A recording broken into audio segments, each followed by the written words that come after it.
Shumë tabu janë thyer muajve të fundit kur është bërë fjalë për ndihmën ushtarake të perëndimit për Ukrainën. Së shpejti, vendi në luftë pritet të sigurojë edhe avion luftarak F-16, ndër armët më të zhdërvjellta në konflikte. Si do të ndikojnë ato zhvillimet në fushë betejë?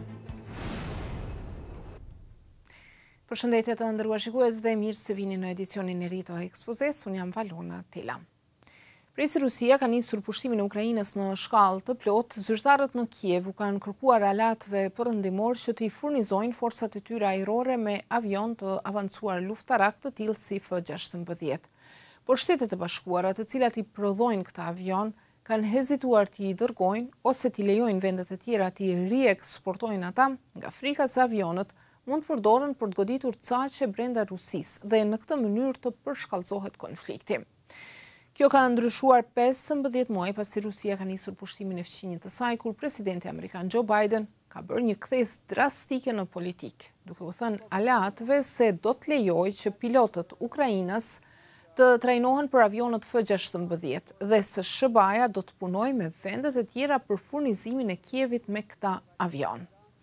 Vendet mund t'i rishesin ose rieksportojnë pajisjet ushtarake amerikane vetëm nëse SBA-ja e miraton një gjë të tillë. Kështu që ky njoftim u ka hapur rrugë atyre që të dërgojnë F-16 në Ukrainë. Presidenti i Ukrainës Volodymyr Zelensky ka cilësuar si historik këtë vendim dhe ka thënë se ai do ta forcojë shumë ushtrinë e tij në qiell. Ми рухаємось в модернізації оборони швидше, ніж можна було би передбачити ще півроку тому. Важливу доповідь на ставці зробив генерал Сирський щодо відповідних напрямків. Kremlini ka reaguar duke thënë se transferimi i avionëve F-16 në Ukrainë ngre pyetje për përfshirjen e NATO-s në konflikt dhe nuk do t'i minojë qëllimet ushtarake të Rusisë. Sekretari i përgjithshëm i NATO-s Jens Stoltenberg e ka mohuar një gjë të tillë. Ai ka thënë se drita jeshile e SBA-s për avionët F-16 në Ukrainë është një hap i rëndësishëm. And we have to remember what this is. This is a war of aggression. Ukraine has the right of self-defense. They are defending themselves. And the right of self-defense is enshrined in the UN Charter. We help Ukraine to uphold that right. Për këtë ndryshim politike, unë kam biseduar me generalin e pensionuar të ushtrisë amerikane Douglas Lute, i cili ka shërbyer edhe si përfaqësues i përhershëm i Shteteve të Bashkuara në NATO. Ja si e komenton ai.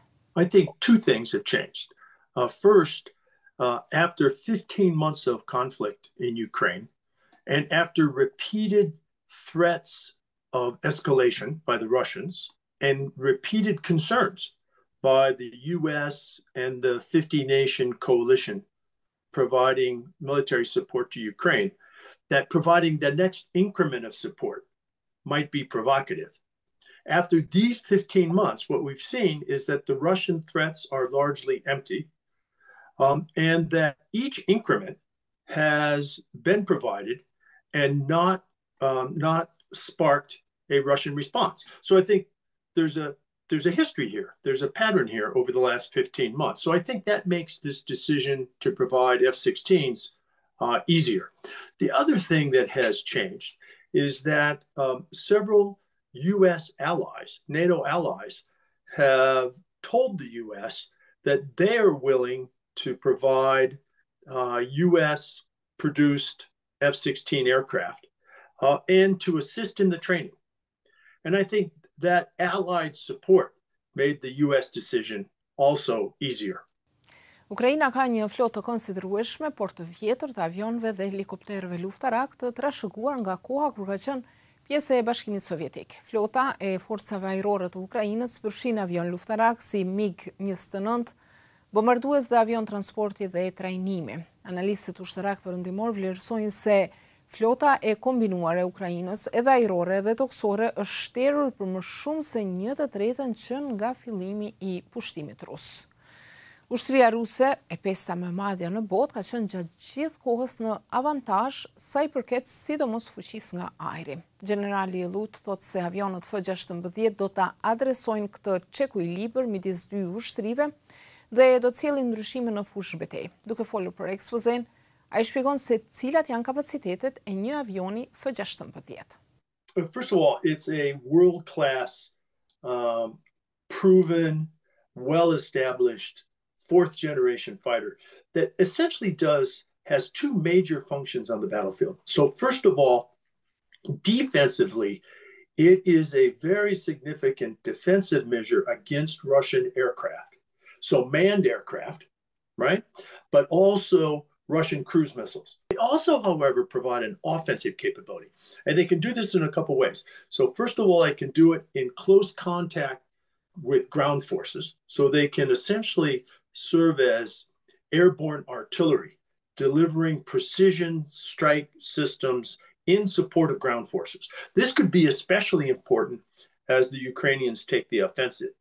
And then the second offensive capability is a deeper strike system. And these are strikes beyond the front lines into the depth of the occupied territories, where the F-16s can deliver precision munitions on Russian headquarters, Russian logistics sites, Russian transportation nodes, and so forth. F-16 megjithatë nuk pritet të fluturojnë shpejt mbi qejtë e Ukrainës. Zyrtarët perëndimor kanë thënë në fund të muajit të kaluar se trajnimi I pilotëve do të fillojë në javët e ardhshme në një vend të paspecifikuar në Evropë. Generali I pensionuar I ushtrisë amerikane David Deptulla thot për ekspozen se trajnimi mund të marrë disa muaj kohë. So the F-16 has a much more advanced radar than does either the MiG-29 or the Su-27. So you got to learn the radar. Then you have different weapon systems. You've got air-to-air weapons. You have surface attack weapons or bombs. And then the F-16 is also a very capable platform for conducting what's known as suppression of enemy air defenses. So there are a variety of different weapon systems that the pilots need to master.